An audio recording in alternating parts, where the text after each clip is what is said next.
Bien, buenas tardes. Nosotros estábamos comenzando con el estudio de la termodinámica y decíamos que esta ciencia, ¿cierto?, se ocupa del estudio de la energía y de sus transformaciones, y que además se preocupa del estudio de las propiedades del fluido que está presente en las máquinas térmicas. Particularmente nosotros nos vamos a enfocar la termodinámica para calcular energía y sus transformaciones en función de lo que le pasa al fluido que está circulando en esta máquina térmica. Y por lo tanto el foco de estudio de la termodinámica es el fluido que está en la máquina, entendiendo por fluido el líquido o gas. En la sesión anterior estuvimos conversando respecto a la combustión y ya habíamos avanzado respecto de estas definiciones de peso, fuerza, energía. Habíamos hecho también una clasificación de las energías, entendiendo que las energías del fluido son de dos tipos, digamos. Una que se denominan almacenadas, que son las energías propias del fluido, como la cinética, potencial, que son la energía, la primera, la cinética, ¿cierto?, debido a la velocidad que tiene el fluido, energía asociada al movimiento, la potencial asociada a la posición, a la altura a la cual se encuentra. La interna es la energía que tiene el fluido dada la temperatura que tiene, es la energía de tipo térmico. Es distinto tener agua con 20 grados Celsius que agua en la condición de vapor a 500 grados Celsius. Esa diferencia de energía desde el punto de vista de la temperatura es acá en el ámbito termodinámico la energía de mayor importancia. Y si el fluido fuese un combustible, bueno, aparece una forma de energía que se llama la energía química, que depende exclusivamente de la composición química del combustible, pero que en términos generales, cuando aparece, obviamente hay que considerarla, pero en general, cuando el fluido no es un combustible, las energías que tiene este fluido que circula en la máquina, me estoy refiriendo a la mezcla aire-combustible en el caso del motor de un auto, al agua o el vapor que circula por los diferentes equipos que componen una central termoeléctrica, o la mezcla aire-combustible que circula en un turbojet, por ejemplo, ¿cierto? Serían las tres primeras, es decir, la cinética, potencial e interna. Obviamente que cuando aparece un combustible como objeto de estudio, esa energía química, que en términos técnicos nosotros le llamamos poder calorífico, a la energía que libera el combustible cuando se quema, esa hay que considerarla, por supuesto. Entonces están estas energías que llamamos almacenadas, que están asociadas a la masa, fluido propiamente tal, y la otra clasificación son estas energías de transferencia, como son el calor y el trabajo. Y en particular ya habíamos definido lo que era el calor, ¿cierto? Energía que aparece cuando hay una diferencia de temperatura. El fluido, el calor lo puede recibir, o el fluido puede rechazar calor cuando está expuesto a una zona de menor temperatura. Entonces, si es que lo recibe el fluido, nosotros los seres humanos somos materia, somos fluido, también podríamos pensar que nosotros somos el fluido, y si hay una llama allí, ¿cierto?, aparece, dado que hay una diferencia de temperatura entre la llama y mi cuerpo, o entre la llama y un fluido, aparece esta forma de energía. Y por eso a estas dos se le llama energías de transferencia, tanto al calor como al trabajo. Ahora, cuando esta forma de energía de transferencia, el calor, por ejemplo, le llega a un fluido, lo que hace es aumentarle la temperatura al fluido. Y al fluido lo que le cambia es su energía interna. Entonces, lo que me interesa a mí es dejar claro que el fluido no tiene calor. Lo que él tiene es energía interna. Esa es su energía de tipo térmico. Porque el calor lo puede recibir o lo puede rechazar el fluido, o la materia en general. Lo otro importante respecto al calor es que siempre se mueve de zonas de alta a menor temperatura. Y las unidades de medida va a depender del sistema de unidades que se esté trabajando para la energía, ¿no? Si es sistema técnico o métrico, kilocalorías. El sistema internacional Joule, el sistema inglés, el BTU, etc. Y el calor, también mencionamos aquí las tres formas como puede viajar de una región a otra: conducción, radiación y convección son los tres temas. Y lo que espero ver hoy es una serie de definiciones que lo que hacen son, en el fondo, tener un lenguaje para poder generalizar el estudio. Porque los equipos térmicos son muchos. Entonces cuando hablemos y queramos generalizar lo que estemos conversando, por ejemplo, cuando en vez de referirme a una caldera o a una turbina que funciona con vapor o a un motor de combustión, es más general para nosotros hablar del sistema de estudio. El sistema. ¿Qué es lo que es el sistema? Bueno, va a ser la porción de materia o espacio que nosotros vamos a aislar para estudiar. Ese es mi sistema de estudio, y así generalizo. No tengo que estar especificando esto es válido para una turbina, para una caldera, para un compresor, para una válvula, para un tramo de cañería por donde circula el fluido, etc. Un intercambiador de calor. Hablo del sistema de estudio nomás. Y tal como se hace, o me imagino lo hicieron en la primera parte del curso, para analizar un equipo, uno muchas veces aísla la parte que le conviene estudiar. Hasta los médicos hacen eso cuando uno se opera, ¿cierto? Tapan el cuerpo completo y dejan afuera ahí lo que quieren operar, ¿no? Olvidarse del resto, concentrarse en la situación problema. Si yo quiero estudiar una planta térmica, y en particular la caldera, y más particularmente aún podría ser el tomo superior, bueno, ahí lo todo, me olvido todo el resto y me preocupo. Ese es mi sistema de estudio. Es lo que equivale en la mecánica general al diagrama de cuerpo libre, ¿cierto? Que uno aislaba aquella parte del equipo que quería estudiar. Pero en termodinámica, ¿qué es lo que yo quiero estudiar? Bueno, son los intercambios de energía. Intercambios de energía. ¿Cuáles son las energías que yo puedo intercambiar? Calor y trabajo. Y los intercambios de masa. Es decir, cuánto fluido llega, cuánto fluido sale de esa parte del equipo. Esas son las cosas que me interesan en el ámbito termodinámico y evaluar. Los intercambios de energía y los intercambios de masa. Entonces acá hay dos grandes principios: principio de conservación de la energía y principio de conservación de la masa, que vamos a ver más adelante.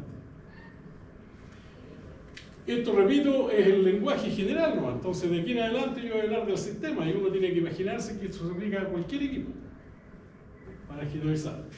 Ahora, cuando elijo un sistema, yo puedo hablar también de la frontera. ¿Y qué es lo que es la frontera? Bueno, no es más que los límites o contornos del sistema. ¿Y qué es lo que me permite aislarlo?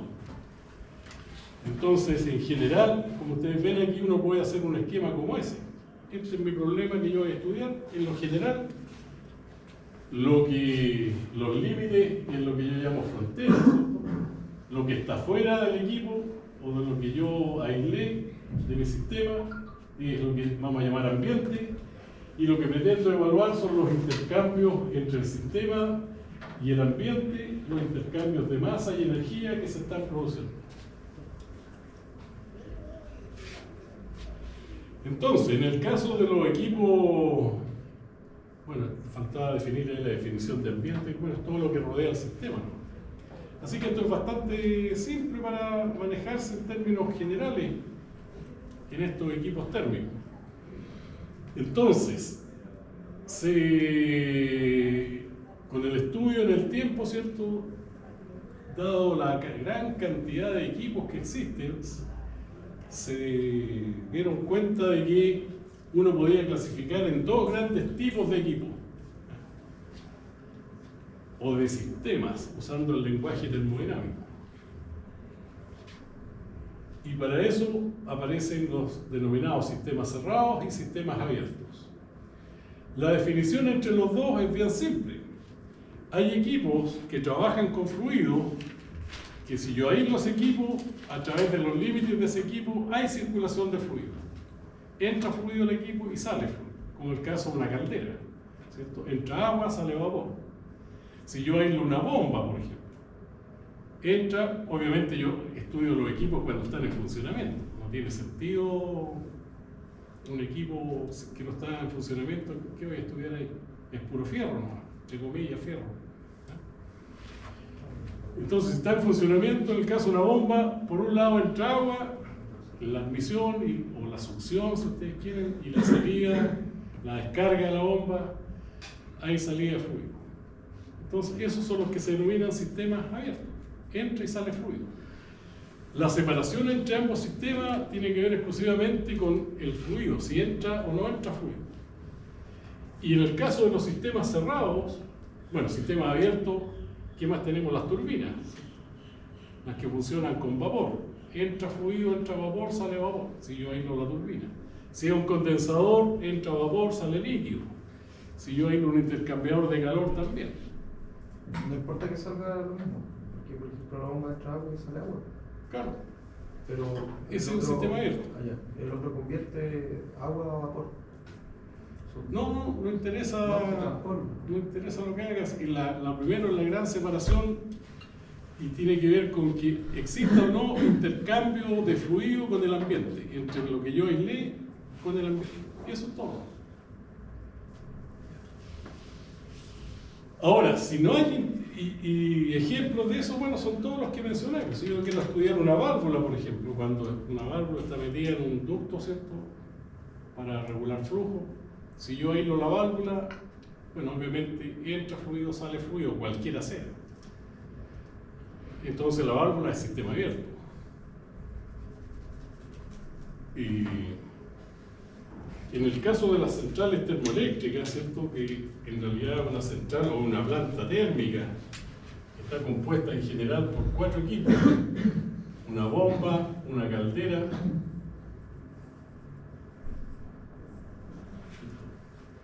de la caldera se genera vapor que yo llevo a una turbina. El vapor de la turbina, al impactar en los álabes de la turbina, deja aquí un eje en rotación, ¿cierto? Y lo que estoy haciendo en realidad aquí es transformar el calor generado en la combustión de un combustible, y ese calor se lo estoy entregando al agua que está en la caldera, ¿cierto? Lo que estoy haciendo entonces es transformar esta energía a calor, producto de quemar un combustible, en energía mecánica o trabajo, aquí el trabajo de la turbina. Bueno, desde el punto de vista del fluido, este sale de la turbina y este vapor yo podría botarlo y tomar agua nueva acá. Por eso no conviene, porque esta agua es un agua que es tratada. Esto, sobre todo en los equipos, cuando trabajan con agua a alta temperatura, el agua tiene esta gran capacidad de disolver de todo, de sustancias materiales, minerales, me refiero, ¿cierto?, barro, etc. Entonces las aguas, normalmente hay una planta de tratamiento de agua primero para todo este sistema, y eso es plata. Entonces no me conviene botar este vapor porque tiene mucha plata. ¿Y cómo lo recupero para que lo tome la bomba de nuevo? Bueno, tengo que enfriarlo, pasarlo a condensado. Claro, pasarlo a líquido, y eso lo hago en el condensador. Condensador. Entra vapor y sale líquido que lo toma la bomba de nuevo. Y para poder pasar un vapor a líquido, ¿qué tengo que hacer? Enfriarlo. Enfriar el vapor, ¿cierto? Y para eso necesito rechazar calor. ¿A dónde rechazo este calor? Bueno, a una zona de baja temperatura. Y esa la genero normalmente con agua fría, agua de enfriamiento, que en el caso de las plantas térmicas o centrales termoeléctricas que tenemos aquí en Coronel es agua de mar. ¿Cierto? Obviamente hay agua de mar fría que ingresa al condensador, se calienta esta agua fría que ingresa para poder enfriar, quitarle calor, ¿cierto?, al vapor, para que se enfríe el vapor. El agua de enfriamiento aumenta su temperatura. Ellos dicen que son 2 o 3 grados, no más, 2 grados. Y la manda para y la devuelven al mar. Porque eso no debiera provocar ningún problema. Pero uno ve después de que hay paramiento y un montón de problemas. Y ahí, en esa agua de enfriamiento, ¿cierto?, captura calor y se lleva la energía que tenía el vapor para convertirlo en líquido. Y ahí la bomba toma el líquido, le aumenta la presión para que pueda ingresar al interior de la caldera y tenemos el ciclo termodinámico. Entonces, desde el punto de vista termodinámico, si yo, por ejemplo, estoy estudiando esto y quiero analizar la bomba, yo aíslo la bomba. Este va a ser mi sistema. La bomba, esta es la frontera, el ambiente, lo que está afuera. Este sistema será abierto o cerrado. Chuta, yo veo que aquí tiene que entrar líquido a través de los límites y sale líquido. Entonces es un sistema abierto. Si aíslo la caldera como objeto de estudio, la misma cosa. Entra líquido, sale vapor, ¿cierto? Hay masa, hay kilogramos de una sustancia que está entrando y saliendo, es sistema abierto. Si aíslo la turbina, este es mi sistema, entra vapor, sale vapor, es sistema abierto. Si estudio aíslo el condensador como mi sistema, también es sistema abierto. Entonces casi todos los sistemas son abiertos. No todos. Hay algunos que son cerrados, como por ejemplo, cuando yo tengo un estanque de almacenamiento de combustible, por ejemplo, petróleo podría ser. Bueno, este estanque tiene que tener un ducto que lo alimente y por donde yo pueda sacar también el petróleo, si es que esto fuera petróleo. Pero supongamos que las válvulas aquí estén cerradas. ¿Cómo? ¿Quién trabaja con petróleo? ¿El tanque de petróleo? ¿No? ¿Por dónde entra el petróleo aquí? ¿Por abajo o por arriba? ¿Por arriba? ¿Debería por arriba? Debería sacarse por abajo para poder sacar el que está más abajo. Claro, sacar por abajo pero entrar por arriba. Entrar por arriba. Así Sí, sería me parece más lógico, digamos, entrar por arriba. Claro, por presión también.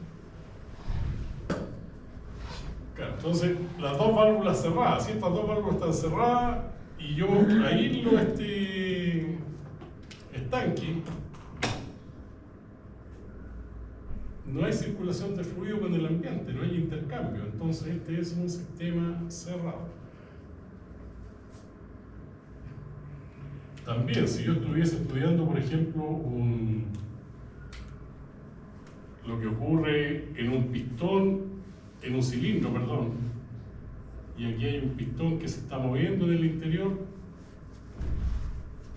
supongamos que las válvulas de admisión y escape aquí, si fuera el cilindro de un auto, estamos hablando del proceso de compresión, la etapa de compresión. Yo que adentro tengo un gas, y supongamos que yo esté comprimiendo aquí.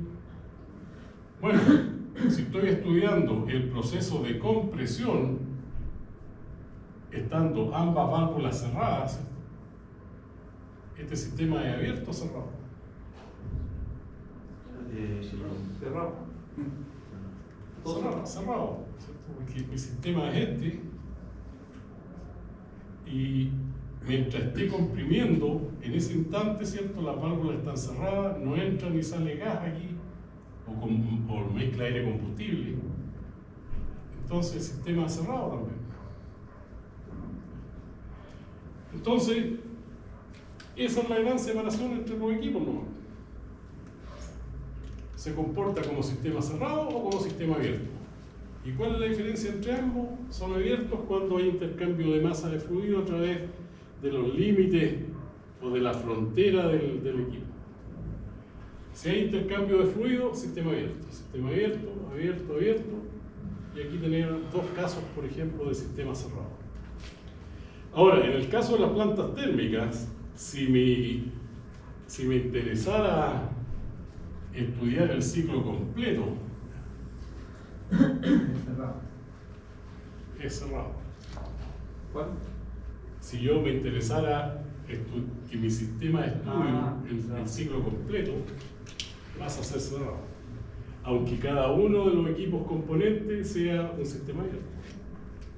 Entonces, los ciclos son un caso particular muy interesante de sistema cerrado. Bueno, eso en el ámbito del lenguaje. Bueno, hay otras definiciones más acá. Ahí está la de sistema cerrado y abierto. Sustancia de trabajo. Sustancia de trabajo. ¿Qué es lo que es la sustancia de trabajo? En vez de estar diciendo que en este caso era agua, que aquí es un gas, que aquí es petróleo, en vez de especificar el fluido con el cual estoy trabajando, a eso lo voy a llamar sustancia de trabajo. Y generalizo para todo. Es el fluido que permite almacenar o entregar la energía, el medio de transporte de la energía que está presente en todas las máquinas térmicas y procesos termodinámicos. Este es un curso de termodinámica. Aquí nosotros estamos estudiando equipos que para su funcionamiento requieren de un fluido que recorra el equipo. Ejemplos son el vapor de agua en una planta térmica, aire en un compresor, agua líquida en una bomba, la mezcla de aire-combustible en un motor a combustión interna, etc. Sustancia de trabajo nomás le llamamos al fluido que está presente. Y como la sustancia es fluido, ¿cierto?, que son todas las líquidos, gases o vapores, aquí a los fluidos nosotros los podemos clasificar de dos grandes formas. Los fluidos pueden ser incompresibles o compresibles. ¿Cuándo es incompresible? Bueno, un fluido es incompresible cuando experimenta una variación muy pequeña de su volumen al ser sometido a presión. Incompresible. Supongamos que yo aquí tuviese líquido en vez de gas. Cuando yo le aplico presión, ¿cierto?, la verdad de las cosas es que si fuera agua, principalmente aquí, bueno, en las máquinas térmicas muchos equipos funcionan con agua en sus diferentes fases. Claro, la verdad es que algo tiende a comprimirse, pero es poquitito. Como nosotros en ingeniería lo que buscamos es la utilidad de las cosas, no la verdad. Los científicos se meten con la verdad. Un físico me diría aquí, no, pero ¿cómo va a ser un líquido? ¿Cómo va a ser incompresible? Claro, lo que pasa es que yo soy ingeniero, ¿cierto? Y cuando la cuestión, si esto es un líquido y yo lo comprimo y su volumen cambia, pero muy poco, una cantidad que es insignificante, para mí eso es que no cambia. Aquí hacemos ingeniería. Entonces, los incompresibles corresponden a las sustancias líquidas, aunque, ojo, la verdad es que algo se comprime, es muy poquito. ¿Sí? Los incompresibles son aquellos que experimentan una variación insignificante de su volumen al ser sometido a presión, a variaciones de presión o temperatura. En cambio, los compresibles, ya son más simple comprenderlo, los compresibles son los que sí cambian de volumen con la presión. Si esto fuera un gas, claro, y aquí uno sabe que esto lo puede desplazar el pistón bastante, porque aquí el cambio de volumen es importante. Entonces, esos son los compresibles. Entonces, en términos generales, los fluidos incompresibles son los líquidos. Fluidos incompresibles son los líquidos. Otra forma de decir esto es decir que son aquellas sustancias cuya densidad se mantiene constante. Constante con la presión, no dependen de la presión. En cambio, por otro lado, están los fluidos que son compresibles, y en ese caso tenemos los gases. Y otra manera de decirlo es que su densidad depende de la presión, ¿cierto? Matemáticamente nosotros decimos esto depende o es función de la presión a la cual está sometido. Mientras más alta sea la presión a la cual yo pueda someter un gas, ¿cierto?, o en este caso, mientras más acá llegue con el pistón, mayor va a ser la densidad del gas. Mientras más alejado tenga el pistón, menor densidad va a tener presión. ¿Cuál es la ecuación que relaciona la densidad con la presión? En el caso de los gases, bueno, tenemos una primera ecuación aquí que es la ecuación de estado, ¿cierto? P por B igual RP por T, donde esta presión tiene que ser la absoluta. Ya vamos a ver qué es lo que es absoluta. Este volumen es volumen específico. Esta es la constante particular del gas con el que se esté trabajando. Y esa es la temperatura, pero la temperatura absoluta. ¿Qué significa que la temperatura sea absoluta?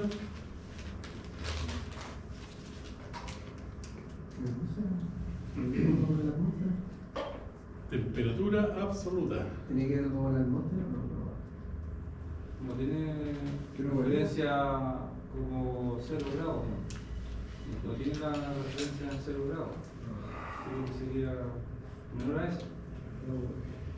Claro, tiene que ver con algo de eso hay, ¿cierto? La temperatura absoluta es aquella que se mide en Kelvin. Y la escala de Kelvin nació pensando este señor Lord Kelvin, ¿cierto? Cuyo nombre en realidad era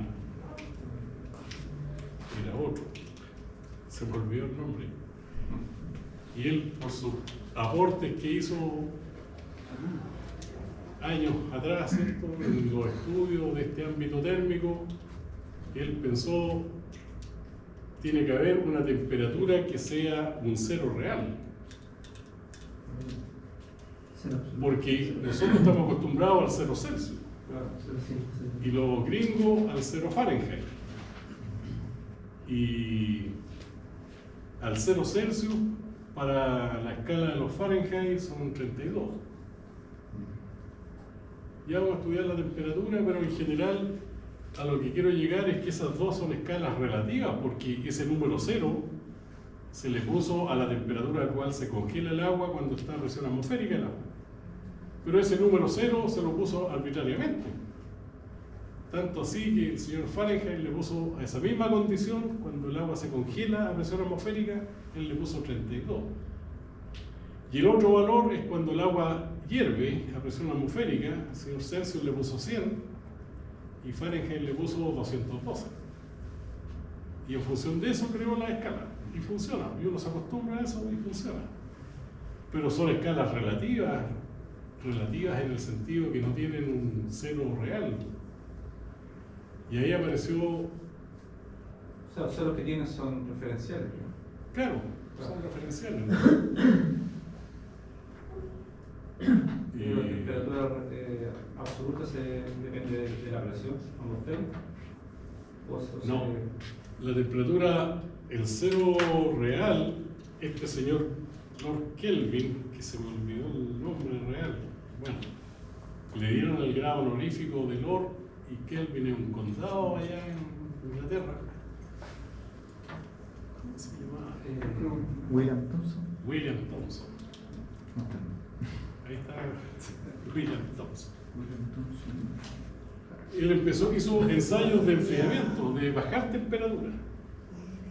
Y llegó a la conclusión de que hay un límite natural para enfriar. Si ustedes enfrían, la temperatura más baja que se puede alcanzar equivale en la escala de los grados Celsius, ¿cierto? Siempre la escala de los grados Celsius, la de los Fahrenheit, y está la escala de Kelvin. Si este es el 0 Celsius, Fahrenheit le puso 32, Kelvin dijo no, tiene que haber un cero real. Y hizo ensayos de enfriamiento. Y encontró un cero que es la mínima temperatura que se puede lograr. Hay un límite natural para enfriar. Uno no puede enfriar a temperaturas menores que este cero, que equivale en la escala de los grados Celsius Las moléculas no se mueven. al menos 273. Es el punto donde las moléculas no se pueden mover o algo así. Claro. Sí, algo... La temperatura, que es una propiedad de la materia, ¿cierto? Porque la temperatura es una propiedad de la materia. Lo que nosotros tenemos es temperatura, no tenemos calor. Cuando nos enfermamos nos miden la temperatura, a un fluido nosotros le medimos la temperatura. El calor es energía de transferencia. Y dada la temperatura que uno tiene energía interna. Entonces lo que este caballero logró demostró, ¿cierto? Y encontró de que hay un límite natural para enfriar. Uno no puede enfriar a temperaturas menores que el equivalente a menos 273. El menos 274 no se puede, no se logra. ¿Y cómo se explica eso? Una de las formas de explicarlo tiene que ver con la definición de temperatura. ¿Qué es lo que la temperatura? Bueno, tiene que ver con el estado de agitación de las partículas. Un fluido cuyas partículas se mueven mucho, está muy agitada, tiene alta temperatura. Mientras mayor el nivel de agitación de las partículas, mayor temperatura. Entonces, a medida que uno enfría, cada vez las partículas se mueven menos, hasta que ya no se mueven. Y hay un límite natural, ese es el cero, que equivale, y así uno lo entiende, con el menos 273. Menos 273 grados Celsius es la mínima temperatura que se ha podido alcanzar. Ahora, hay otra forma de demostrar este mínimo que existe, entre paréntesis, para aumentar temperatura no hay límite. Es cosa de quemar más combustible nomás, ¿cierto? De tener las condiciones y uno puede aumentar temperatura hasta temperaturas como las que hay en el sol. No hay problema para eso, pero sí para enfriar. Bueno, se puede demostrar. Hay que tener las herramientas que todavía aquí termodinámicamente no las tenemos para demostrarlas, en el sentido de que cuando yo hago una transformación de energía, en el caso de una turbina, a ver, en el caso de, bueno, la turbina, ¿cierto? Yo la energía del vapor aquí la estoy transformando en trabajo mecánico. El máximo rendimiento que yo puedo obtener en la transformación de energía, ¿cuánto es? Si tengo 100 unidades de energía en el vapor, ¿cuántas unidades de energía puedo, como máximo, en el transformarla en 80%, ¿no? Eso es lo real, pero idealmente, si yo tengo 100 unidades de energía, lo máximo, 100. Ese sería lo ideal, que la transformación fuera 100%. No se pierda nada. Que no pierda ni una cosa. Eso en la práctica es imposible. ¿Por qué? Porque siempre hay pérdidas de calor. No existe la aislación térmica ideal. La materia está compuesta de partículas y las partículas chocan entre sí. Y al chocar hay pérdida de energía. De tal manera que la segunda ley explica eso de la termodinámica, de que todo tiende al caos. Cuando uno transforma energía o cuando queremos hacer algo, tenemos que consumir energía. Cualquiera sea. Pero en la transformación de energía, yo nunca voy a poder hacer la transformación al 100%. De 100 puedo transformar, supongamos, en un buen equipo. En el caso de los equipos térmicos, son equipos de muy bajo rendimiento. 30%, en el caso de un motor de combustión interna, en el mejor de los casos, 40%. Hay pérdida de energía por todos lados. Entonces, esto nos lleva al caos, ¿cierto? Y aparece otra variable importante que es la que se estudia con la segunda ley de la termodinámica, que es la entropía. La entropía es sinónimo de caos, de desorden. Así que nosotros estamos condenados al fracaso, al caos, ¿cierto? Porque si yo tenía inicialmente 100 unidades de energía, la transformé, ocupé para poder hacer algo y luego tengo 80. Si quiero ocuparlas de nuevo, me van a quedar 60, hasta que ya no voy a tener. ¿Cierto? Y aparece esa variable de entropía, ¿cierto? Que lo conversamos aquí también. La energía, aquella parte de la energía que no se transforma en trabajo útil y aquella que se puede medir con esta variable de entropía que aparece en el ámbito termodinámico. En el ámbito administrativo también lo ocupan, ¿cierto? Y son típicos los chistes de ingeniero cuando un clima laboral es malo, ¿cierto? Uno entra y ve que la cosa está tensa, la típica broma del ingeniero, no, la entropía aquí está creciendo, el ambiente está muy tenso, la entropía es muy alta. ¿Antropía o entropía? Entropía. Entropía. Como en los términos eléctricos, la potencia aparente y la potencia activa. la potencia útil, digamos. Que lo explican como con una jarra de cerveza. Ya. Que la potencia aparente es todo el jarro de cerveza. Claro, la espuma es la energía que se desperdicia y el resto es la potencia que tiene. Ah, ya. Claro, aquí la espuma es lo que yo podría calcular con la entropía. Aquella parte de la energía que no se pudo transformar en energía útil. Entonces la entropía es sinónimo de caos y esto es una cosa que desde el inicio de los tiempos que está sucediendo y va a llegar un momento en que se nos acaba, por eso vamos a tener que salir de este planeta a buscar otros lugares. ¿Sí? Bien, y bueno, me pasé a la temperatura.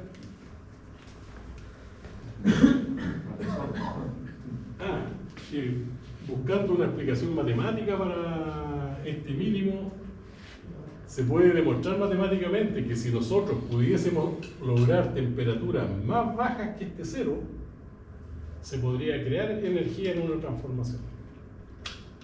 O sea, yo a partir de 100 unidades generar 120. Crear energía. Y eso no... La vida, ¿cierto? La experiencia, la termodinámica es una ciencia experimental. Hay muchas cosas aquí que son producto de la experiencia, ¿no? Y funciona. Lo bueno es que funciona. Y matemáticamente, cuando uno se trata de demostrar esto, y uno dice, bueno, si me llegaron, yo hago clase de termodinámica también a los industriales, y digo, vean la energía desde el punto de vista de las platas. ¿Cierto? Las platas que tiene una persona, o las energías que tiene, pueden ser muchas. Uno puede tener plata en efectivo, pero eso es una forma. Yo puedo tener 0 efectivo, pero ando con una tarjetita que tengo un cubito ahí de 10 palos, por decir algo. O ando con un papelito, un valevista, o ando con un chequecito. Entonces la energía que puede tener un fluido no es una sola que tiene un fluido. El fluido tiene cinética, potencial e interna. Y si ese fluido además es combustible, tiene energía química. Tiene 4. Lo mismo pasa con las platas. Ahora, si yo recibo un sueldo, ojalá de 17 millones, si me llegan 17, no puedo gastar 20. A lo máximo podría gastar, o si gasto 5 y me llegaron 17, gasté 5, ¿cuánto me queda en el bolsillo? La diferencia. Entonces, eso nos dice la experiencia y está claro y funciona y nadie ha podido demostrar lo contrario. De vez en cuando aparecen en la televisión gente que inventa un motor que genera energía. Imposible. O gente que inventa algunos economizadores y no hay pérdida de potencia en el auto. Uno compra el economizador, se lo pone el auto y anda como chancho el auto lento. Claro, ahorra combustible porque está gastando menos combustible también. No está... La primera ley que dice que la energía no se crea ni se destruye, solamente la podemos transformar. Y la transformación máxima del rendimiento es 100%. Eso es lo ideal. En la práctica no existe el 100%. Entonces, matemáticamente uno podría demostrar, se demuestra, de que si yo puedo obtener, si lo pudiese lograr temperaturas menores que esta, yo podría crear energía. Y eso viola el primer principio. De hecho, los conductores cuando se acercan al cero absoluto se convierten en superconductores. Por eso van con un conductor. Si hay Funciona a su temperatura extrínseca y cuando se acercan al cero absoluto empiezan a ser superconductores. Pero un material específico, sí. Sí. No me acuerdo cuál es, pero que le baja la temperatura y mejora su conductividad. Sí. Pero Es que de hecho el calor se comporta como una resistencia al paso de la corriente, porque hay pérdida. Está prendido por Cuando hay calor. movimiento de electrones y hay calor. Claro. No. Porque yo entiendo de electricidad, bueno, los mecánicos le hacen liquidez a los ramos eléctricos, Sí, bueno. los eléctricos le hacen liquidez a los ramos mecánicos. Es que por calor se produce el efecto Joule, entonces ahí empieza a haber pérdida. Entonces cuando se acerca al cero absoluto, empieza a convertirse en... Es más eficiente. Sí, es más eficiente. Claro, porque no hay movimiento de partículas en el material, entonces tan tranquilita. Yo me lo imagino como la materia, uno la imagina compuesta de partículas, ¿cierto? Llega una, golpea a la otra, se vuelve hasta quieta, se transfiere la energía más rápidamente que si andan todas desordenadas. Uno le puede pegar una a otra, pero la otra no encuentra nunca la siguiente, entonces pérdida.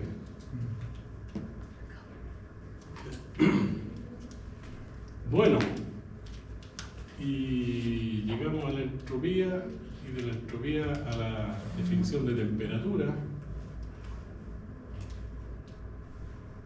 Y bueno, como en las máquinas térmicas, ¿cierto? Trabajamos con fluidos, dos formas de clasificar los fluidos en términos generales.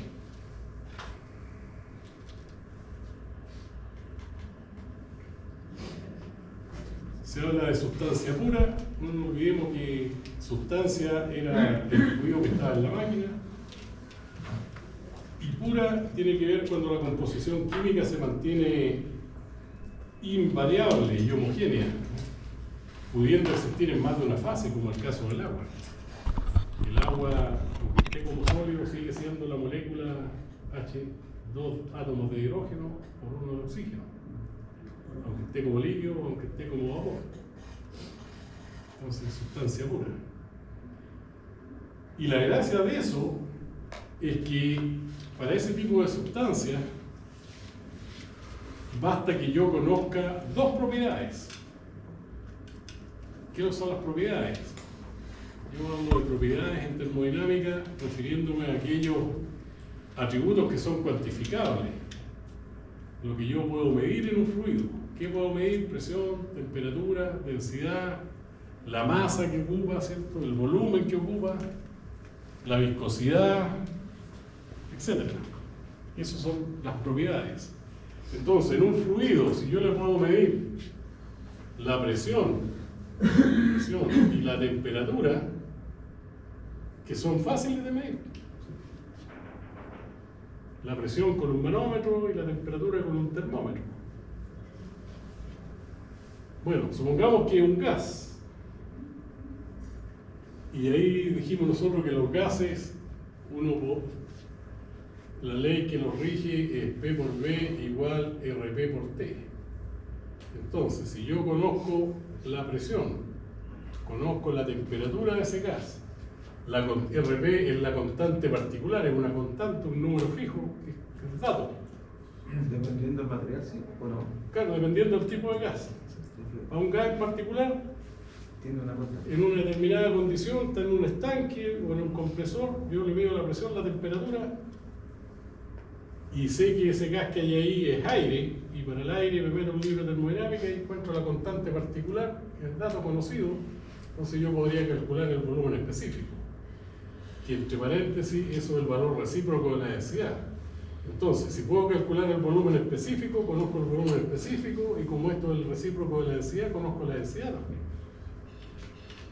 Y así sucesivamente, ¿cierto? Partí midiendo dos, conozco una tercera, ya conozco una cuarta.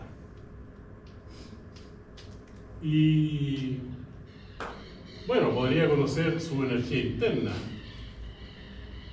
que es el calor específico a volumen constante, que en algún momento lo vamos a definir con la temperatura. Entonces, si conozco la temperatura y este calor específico es dato, se conocen los calores específicos de los diferentes materiales, están tabulados ya. Si conozco la temperatura, conozco la energía interna, y así sucesivamente. ¿Qué se le pegó el calor específico? El calor específico, cuando uno quiere calcular el calor, que es esta energía que puede transferir, ¿cierto? Una sustancia cuando está a una cierta temperatura, que puede intercambiar con el medio, va a depender de la temperatura del medio también. El calor específico es la cantidad de calor que es... A ver...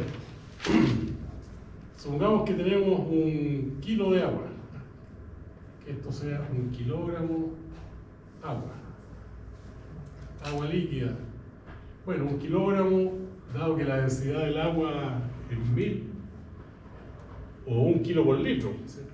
1 kilo de agua o un volumen de 1 litro de agua, una botella de 1 litro de agua, supongamos que el envase pese 0, ese litro de agua, si uno le toma el peso, es 1 kilogramo. Así que entre comillas es igual a 1 litro. ¿Cierto? Esto es una aberración, esto es masa y esto es volumen. Pero numéricamente son iguales. 1 kilogramo, en el caso del agua, dada su densidad del agua líquida, coincide. Entonces la pregunta aquí es, ¿cuánto calor, ¿cierto? ¿Cuánto calor tengo que entregarle a 1 kilo de agua para que esta agua sufra una variación de temperatura de 1 grado Celsius? Entonces, el calor específico, que se denota con la letra C, es la cantidad de calor que yo tengo que entregarle a un fluido en particular, en este caso agua, para que su temperatura, a 1 kilogramo de agua, ¿cierto? Para que su temperatura se incremente en 1 grado. ¿Cuánto calor tengo que entregarle a 1 kilogramo? Se toma siempre una cantidad fija para comparar para diferentes materiales, ¿cierto? 1 kilogramo, ¿cuánto calor tengo que entregarle para que su temperatura se incremente en 1 grado? Y en el caso del agua, eso es 1 kilocaloría. 1 kilocaloría.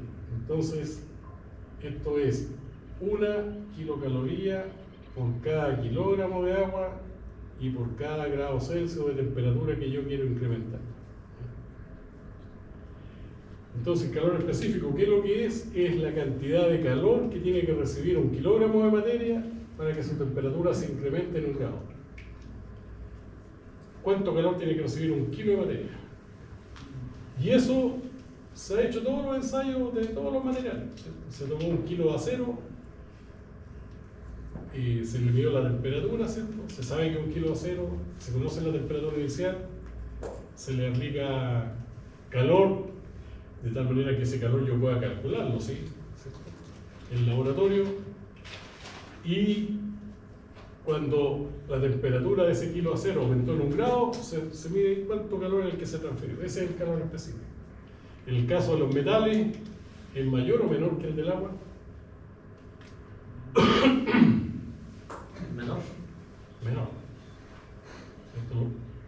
El agua en particular tiene este calor específico más alto de entre todos los materiales.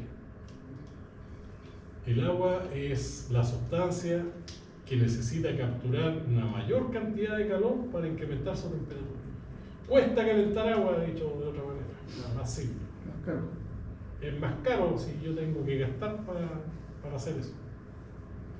Hay una sola sustancia que tiene una sola, que es el amoníaco, el NH4, que le gana al agua. Necesita 1,1. Todos los otros materiales tienen calores específicos menores, es decir, cuesta menos calentarlo. En particular los metales, ¿cierto? Son buenos conductores del calor, se calientan rápido. El aluminio. El aluminio o cualquier otro material tienen valores de calores específicos más bajos, es decir, cuesta menos, tengo que entregarle menos calor para incrementarle su temperatura. Entonces, esos valores para los diferentes materiales, ya sean sólidos, líquidos, gas, están tabulados ya, se conocen. Y por lo tanto, por eso decía yo que este calor específico es dato. Si esos datos, y yo ya conocía la temperatura, porque la medí, ¿cierto? Puedo conocer la energía interna del gas, que se calcula de esa forma. Y así otras propiedades más que no vale la pena seguir alargándolas. Pero la idea de que una sustancia sea pura es eso, es una tremenda ventaja, ¿cierto? Que eso sea así, que uno basta que mida 2 propiedades que sean independientes, ¿sí? La presión y la temperatura son variables independientes. Son cosas totalmente distintas una de otra. La presión es fuerza por unidad de área y la temperatura tiene que ver con el nivel de agitación de las partículas. Pero si yo conozco esas dos, puedo conocer todo el resto de propiedades, no tengo que tener todos los instrumentos. Bueno, eso es válido en el caso del agua, por ejemplo. Profe, Y- eso es el volumen 1 partido por viscosidad, ¿cierto? ¿O no? Uno partido por la Densidad. densidad. Ah, por la densidad. Esta B minúscula es lo que se conoce como volumen específico. Volumen específico, y por otro la letra griega ρ. La letra griega ρ, que se utiliza normalmente para la densidad. ¿Y el mu? ¿De abajo? La letra griega nu, para la energía interna. Vale. Aunque también esa se ocupa para el rendimiento. Sí. Y bueno, pero es energía interna. Ah, pero es una N. En el fondo es como una U, Como pero una- con la pata izquierda más Porque larga. el rendimiento es una N. Claro, no, el rendimiento es así, Sí. es diferente. Esto es eta, Eso no es. la letra griega eta, del abecedario griego o romano. No creo. Romano copiado. Bueno, así también se define una kilocaloría. Uno puede preguntar, ¿qué es lo que es una kilocaloría? Bueno, una kilocaloría es la cantidad de calor que yo tengo que entregarle a un kilo de agua líquida para que su temperatura se incremente en un grado. Ese es como el patrón de medición, digamos. Claro, así se define la unidad de energía que se llama kilocaloría. Por eso que se llama que- kilo. Porque la unidad de masa es que sería un kilo, ¿no? Dependiente de material. No, para el agua, ¿Ya? en el caso del agua, es que se da la casualidad que en el caso del agua Ah, pues. se requiere una kilocaloría de calor para que un kilogramo de agua líquida incremente su temperatura en un grado. Y de la misma forma se define la kilocaloría, la unidad térmica del calor, ¿cierto? En el sistema técnico, que es la kilocaloría. ¿Cuándo hay una kilocaloría? Cuando un kilo de agua es la cantidad de calor que necesita un kilo de agua para que su temperatura se incremente en un grado. Eso es una kilocaloría. Entonces, un alimento, por ejemplo, un sándwich, jamón, queso, y vendrá luego, yo creo. ¿Cuántas kilocalorías aporta?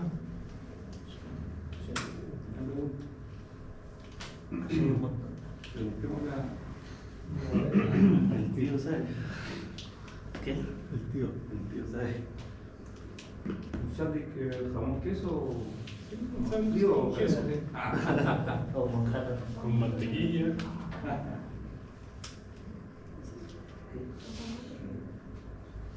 Profe, quisiéramos hacer, pero por ejemplo, si uno quisiera pensar en el hidrógeno como combustible, ¿se pueden usar todas estas propiedades? A lo mejor ayudaría a dimensionar ciertas cosas. No, claro, si la termodinámica sirve, el estudio de la energía, todos estos conceptos se utilizan. Si uno tiene claro lo que es temperatura, si uno tiene claro qué significa una kilocaloría, qué es lo que es el calor específico, todo eso se ocupa. Si después tú quieres hacer un curso de refrigeración, por ejemplo, de aire acondicionado, todo esto es base para lo otro.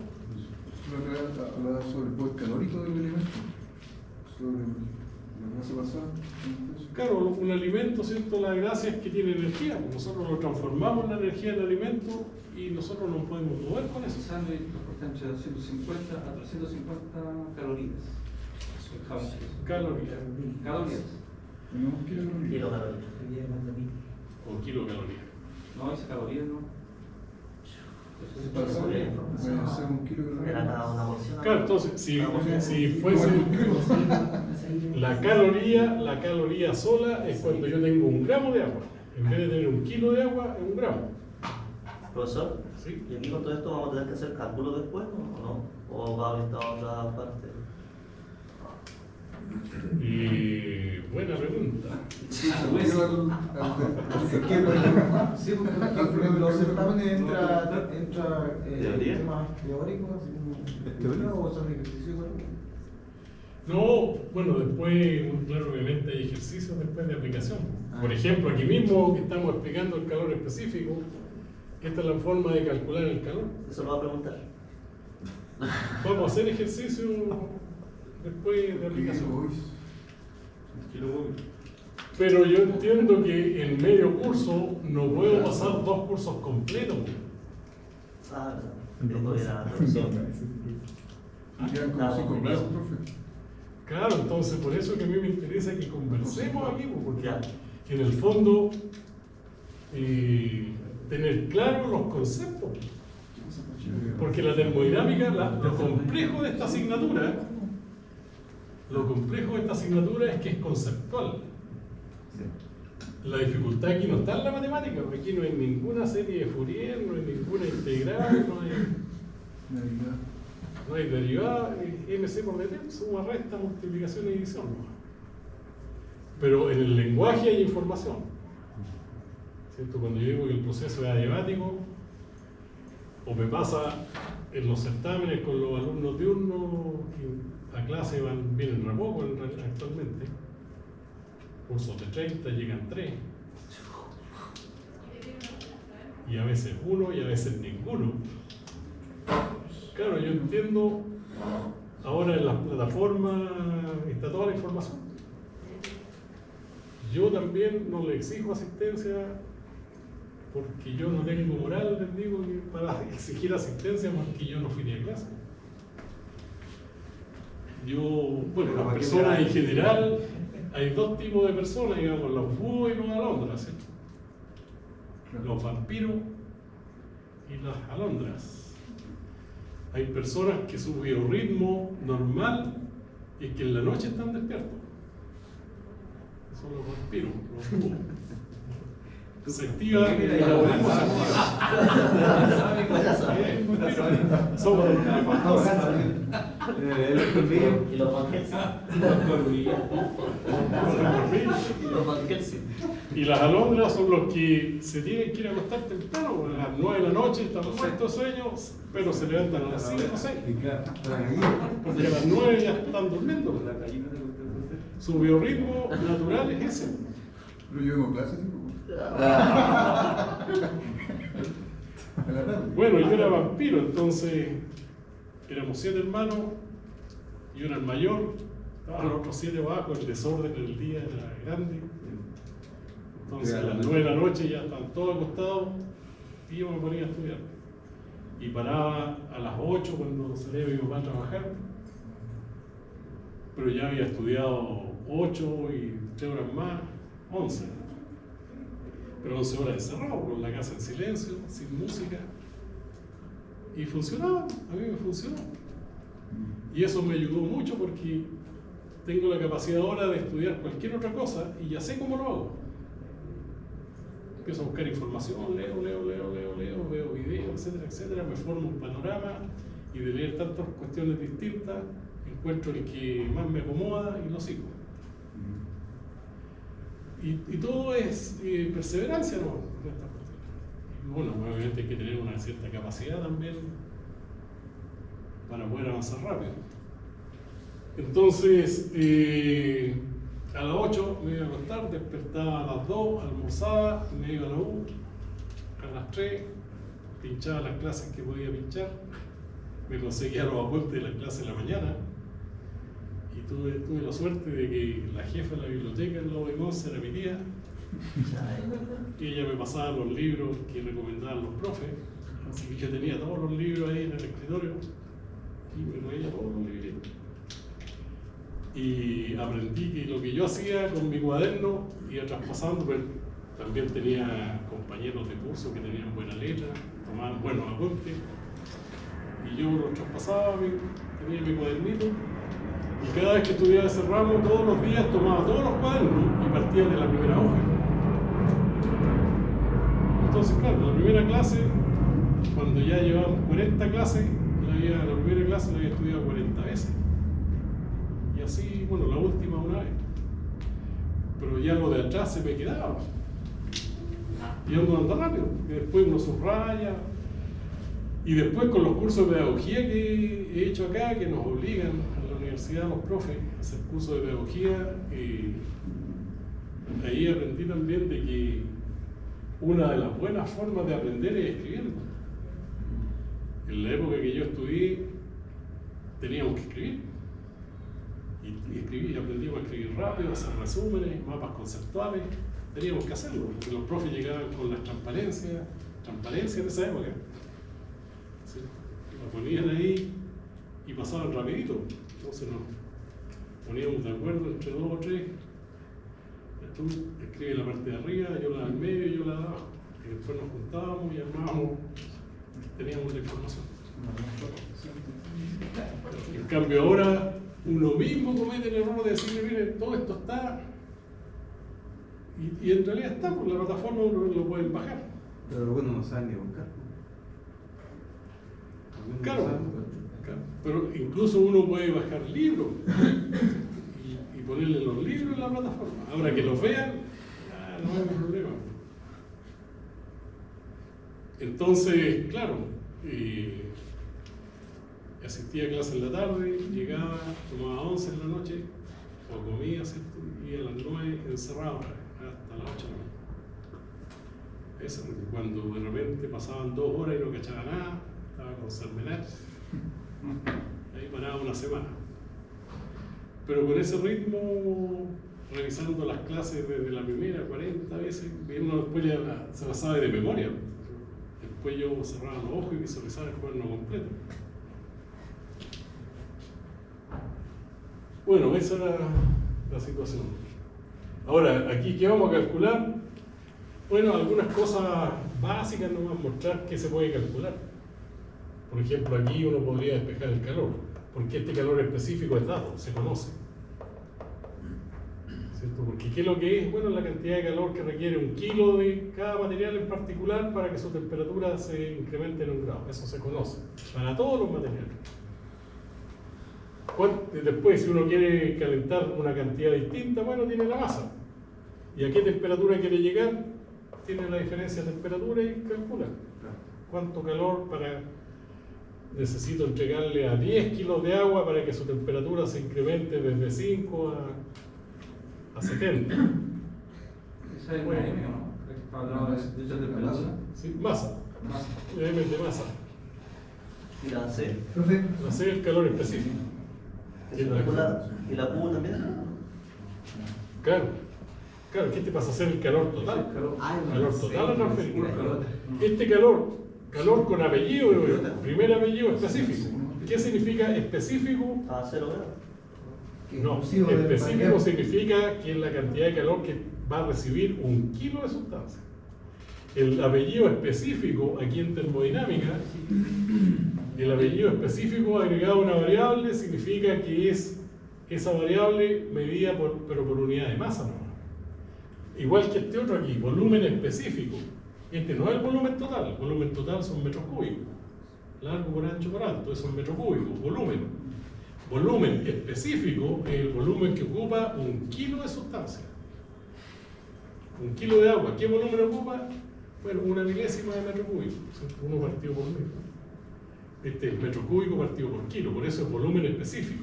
Aquí, calor específico es calor, kilocalorías, pero por cada kilo. En 1 kilo. Si son más kilos, bueno, multiplico por el total. Y ahí tengo el calor total. Este es el específico. Ahí no se anulan profe, los kilos con los kilos. No, pues. profesor, No, bueno, la unidad de este es kilocalorías. Grados Celsius. Claro, porque si la masa está en kilogramos, ¿cierto? Calor específico, kilocalorías, partido por kilogramo, grados Celsius. Y el delta T está en grados Celsius. Entonces los grados Celsius se cancelan con los grados Celsius, los kilos con los kilos, y queda kilocaloría. Esa es la unidad de medida del calor. ¿Cuánto calor total? Para calentar tantos kilos de agua. Si es agua, calor específico del agua, para que incremente su temperatura desde una inicial a una temperatura final. Entonces, en el caso de los sándwiches, por ejemplo, decíamos ahí, supongamos que es kilocalorías, dejémoslo en 300 kilocalorías. Es la cantidad de calor o de energía que me aporta el consumir un sándwich.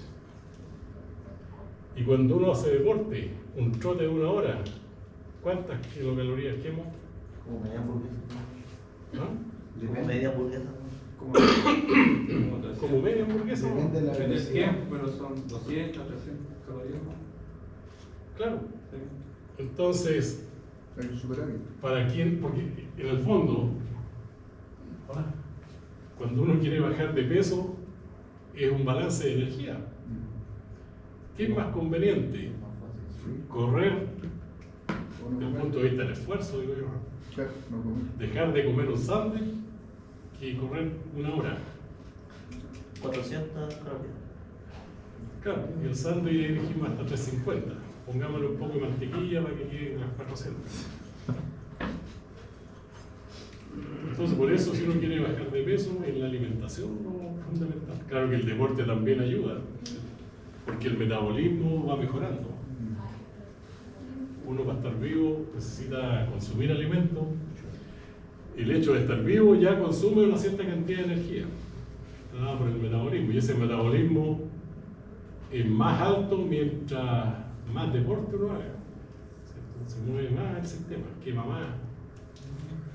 Por eso los deportistas o alguien que hace mucho deporte tiene un metabolismo alto. Pero deja de hacer, engorda rápido. Claro, deja de hacer, sigue comiendo lo mismo. Claro. Yo en mis buenos tiempos era deportista, practicaba remo, recuerdo, y entrenábamos todos los días, y fuerte. Y claro, comía harto. Mi mamá se asombraba de la capacidad para comer que tenía. Dejé de hacer deporte entre la U y seguí comiendo igual. Y ahora estoy tratando de bajar. Claro, y eso es un balance de energía. Entonces consumo más energía que lo que quemo. Vamos a aumento de peso. Balance de energía. Bueno, estar esperando por el café. Oh, bueno. Necesitamos un poquito de calorías para subir. Eso. Vamos a mandar 1 kilo de... Profe, quería hacer una consulta. El motor One ¿Ya? tiene los mismos tiempos del